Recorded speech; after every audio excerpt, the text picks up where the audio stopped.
Hello दोस्तों, कैसे हैं आप सब? राम जी की पाठशाला में आपका बहुत-बहुत स्वागत है। उम्मीद करता हूँ आप सब अच्छे होंगे और आपकी तैयारी बहुत ही बढ़िया ढंग से चल रही होगी। दोस्तों, आप लोग हमेशा से पूछते रहते हो कि रेडियो ऑपरेटर एग्ज़ाम जो होना है, जिसमें आपका हेड ऑपरेटर, असिस्टेंट ऑपरेटर और कर्मशाला कर्मचारी का जो फॉर्म है, इसका पेपर कब होगा, कब होगा, कब होगा? तो उसी के संदर्भ में एक बहुत बड़ा नोटिस या आप एक कह सकते हैं, एक बहुत बड़ी न्यूज़ भर्ती बोर्ड ने अभी-अभी अपनी साइट पे डाल दी है। आप ये देखिए अभी-अभी थोड़ी देर पहले ये यहाँ पे क्या लिखा हुआ है सूचना विज्ञप्ति। आपके रेडियो ऑपरेटर के एग्ज़ाम के संबंध में है और कुछ अलग ही हुआ है। जो मैं आपको चीज़ें बता रहा था, वही बातें थी जिसकी वज़ह से आपका एग्ज़ाम नहीं हो रहा था। आप यहाँ पर एक चीज़ देखिए यहाँ पर, आप यहाँ पर एक बात नोटिस कीजिए आप ध्यान से। मैं एक बार पहले इसको हटाता हूँ।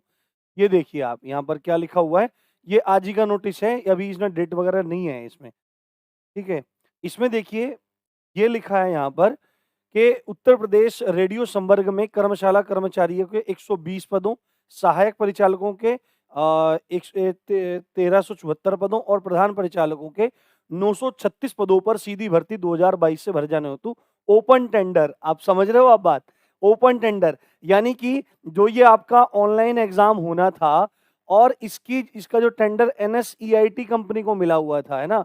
एनएसईआईटी कंपनी जिसने आपका एसआई का और एएसआई का पेपर करवाया है, अब मुझे लगता है वो टेंडर उस कंपनी का निरस्त हो चुका है क्योंकि एनएसईआईटी कंपनी के जो राज उजागर हो रहे हैं आसपास के राज्यों में, अब मुझे नहीं लगता कि एनएसईआईटी कंपनी से एग्जाम करवाया जाएगा, ठीक है?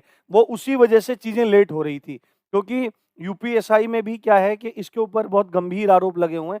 अब वो कोर्ट में विचाराधीन है, कोर्ट में क्या होता है, क्या नहीं होता, वो अलग मुद्दा है। तो यहाँ पर आप देखो क्या लिखा हुआ है और एक चीज़ और इम्पोर्टेंट है, आपको 2 चीज़ें इसमें पता लगने वाली हैं। एक तो एग्ज़ाम का मोड चेंज हो गया है, ठीक है?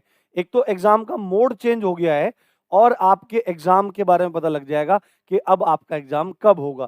पहली बात यहाँ पर देखिए कि उत्तर प्रदेश पुलिस रेडियो संवर्ग में ये पूरे ये लिखा हुआ है यहाँ पर 2022 से भरे जाने के लिए ओपन टेंडर के माध्यम से कार्यदायी संस्थाओं को निविदाएँ प्रस्तुत करने के हेतु आमंत्रित किया जाता है। अब ओपन टेंडर इन्होंने खोल दिया है कि भाई एग्जाम कंडक्ट कराने वाली कंपनी हमसे संपर्क करे।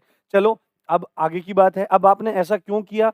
अब आपने ऐसा क्यों किया उसकी जानकारी यहाँ पर कुछ खास देखने के लिए नहीं मिलेगी, पर जो चेंजेस हुए हैं वो देख लीजिए।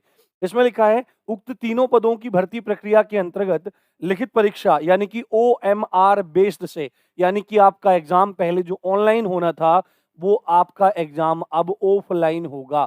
ऐसा क्यों हो रहा है? आपका ऐसा इसलिए हो रहा है क्योंकि एनएसईआईटी कंपनी ने क्या किया था? बहुत बड़े स्तर पर धांधलियाँ करवाई। उत्तराखंड में आप देखो क्या हाल है। क्या हाल है आपका?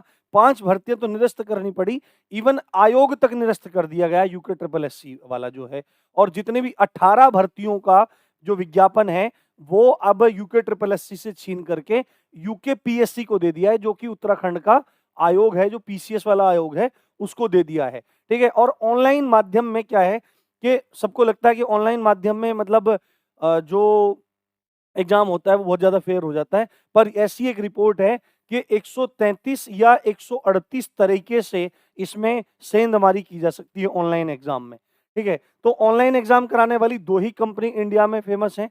एक तो ये एनएससीआईटी थी जिसके मतलब बंटाधार हो चुका है मुझे लग रहा है, ठीक है? और दूसरी कंपनी कौन-सी है? दूसरी कंपनी है आपकी टीसीएस। तो संभवतः ऑनलाइन एग्जाम कराने का अब सरकार का या भर्ती बोर्ड का मन नहीं है, पर मेरे हिसाब से ऑफलाइन एग्जाम यदि सावधानी से कराया जाए, तरीके से कराया जाए, तो एक सिंगल शिफ्ट में बिना किसी चीटिंग के, बिना किसी धांधली के सारा का सारा काम किया जा सकता है और इसका प्रमाण आपका अभी जो यूपी टेट की परीक्षा हुई थी, उसमें 20 लाख से भी अधिक अभ्यर्थी बैठे थे, ठीक है? एक एक सिंगल शिफ्ट में एग्जाम हुआ, एक सिंगल शिफ्ट में। तो एक सिंगल शिफ्ट में एग्जाम होना चाहिए पूरे तरीके से, तो कोई चांस ही नहीं है कि वहाँ पर चीज़ों की धांधली हो जाए। परंतु सरकार को और आयोग जो भर्ती बोर्ड है, उसको भी इस चीज़ के लिए कृतसंकल्पित होना पड़ेगा। दूसरी इम्पोर्टेंट बात ये है, अब आप देख लो, पहली बात तो आपका ये चेंज हो गया है, तो अब आपका एग्ज़ाम ये समझ सकते हो, अब तो आपका एग्ज़ाम लंबा गया, ठीक है? अब आपका एग्ज़ाम लंबा गया और लंबा कब तक गया, ये यहाँ पर सारी चीज़ें उनके बारे में लिखी है। यहाँ पर देखिए, जो ये निविदाएँ हैं, ये 6/10/2022 यानी कि 6 अक्टूबर 2022 तक भरने के लिए कहा है, यानी कि ये पूरा महीना गया और अगले महीने जो 6 तारीख है तब तक निविदाएँ आमंत्रित की जाएँगी। अब ये निविदाएँ इसी में कन्फर्म हो जाएँगी या इसमें डेट आगे बढ़ेगी बिल्कुल यूपी पुलिस कांस्टेबल की तरह, ऐसा कुछ भी नहीं कहा जा सकता। और मान लिया कि आपका जो एग्ज़ाम है आपका जो एग्ज़ाम है सॉरी आपकी जो निविदा है वो 6 तारीख को एक्सेप्ट हो जाती है, तो कोई चांस नहीं है कि आपका एग्ज़ाम दिसंबर से पहले हो जाए। कोई चांस नहीं है आपका एग्ज़ाम दिसंबर से पहले हो जाए। तो आप लोग अच्छे तैयारी करते रहिए, लगे रहिए। देखो चीज़ें देर से हो जाएँ पर तरीके से हो जाएँ, ये चीज़ ज़्यादा इम्पोर्टेंट है। तो इसी अच्छी बात के साथ आप देख रहे थे राम जी की पाठशाला। मैं हूँ राम भारद्वाज। जय हिंद, जय भारत।